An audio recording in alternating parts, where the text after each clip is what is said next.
So I had a dream on December 2nd about Gino Jennings in the pulpit, getting ready to confess to his congregation the truth about who he was.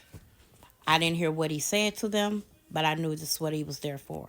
He was there to confess to the congregation who he was. When I had this dream on December the 2nd, and that it was just like I seen him in the pulpit.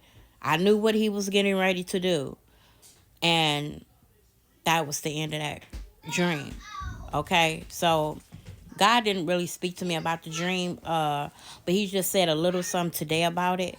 He wanted me to release the dream today. Okay, um, and He gave me Ezekiel 22. So before I go with Ezekiel 22, some scriptures He gave me out of that, but Gino Jennings telling his congregation the truth or confessing, okay, who he is, right? Who he is. God is going to cause his mouth to open, okay? He could sit up in a pulpit like he don't want to confess to the people, to you all about who he is. God said, I'm going to open his mouth. God is going to cause him to speak, okay?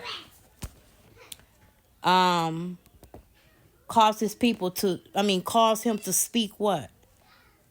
To the people that he's a fraud, that he's a wolf in sheep clothing, that he has been placed to deceive the people. Yeah. So don't come for me. You have a problem with me, take it to the Lord. Test me. Take back what I'm telling you now to God and have God to show you. He will show you. Test the spirit. 1 John 4:1 says, test it. Test the spirit. Test your apostle. Take it back to the Lord.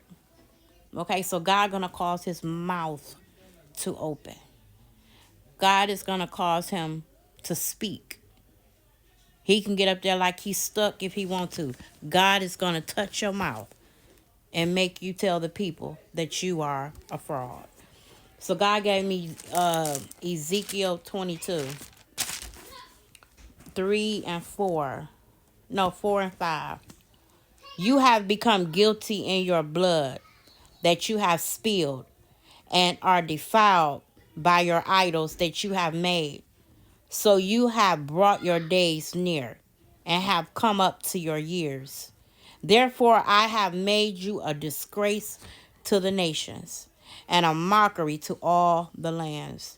Those near and far from you will mock you with a defiled name and full of turmoil. So now I'm going to go to 12, verse 12. They accept bribes in order to shed blood in you. You have taken usurious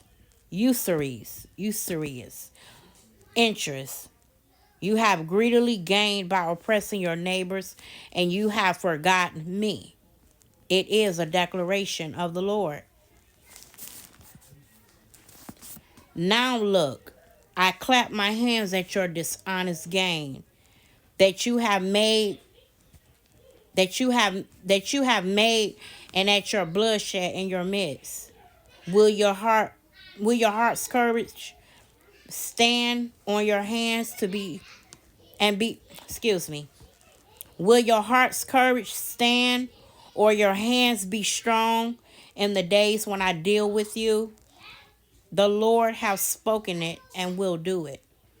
I will scatter you among the nations and disperse you throughout the lands. I will purge your uncleanness from you. You will be defiled in the sight of many. You will be defiled in the sight of the nations. Then you will know that I am the Lord. The word of the Lord came to me saying, now I'm reading 17 to 22. The word of the Lord came to me, saying, Son of man, the house of Israel has become dross to me. Dross meaning spiritual contamination, impurity, right? In God's people. They have become dross to me. They have become contaminated. They have become impure to the Most High. All of them are the copper. He said all of them. Not just the bishop, your apostle, your bishop, whoever, is to the congregation too. All of them are the copper, tin, iron, and lead left inside a furnace. They are the dross of silver. Therefore, thus says Adonai Elohim, because you have all become dross, contaminated, impure. Therefore, behold, I will gather you into Jerusalem. As one gathers silver, copper, iron, lead, and tin into the furnace, to blow the fire upon it, to melt it. So I will gather you in my anger and in my fury. I will put you in and melt you. I will gather you and blow the fire of my wrath upon you, so you may be melted in the midst of it. As silver is melted in the furnace, so you will be melted within it. So you will know that I, the Lord, have poured out my fury on you. Verse 26. Her priests have done violence to my Torah and have profaned my holy things.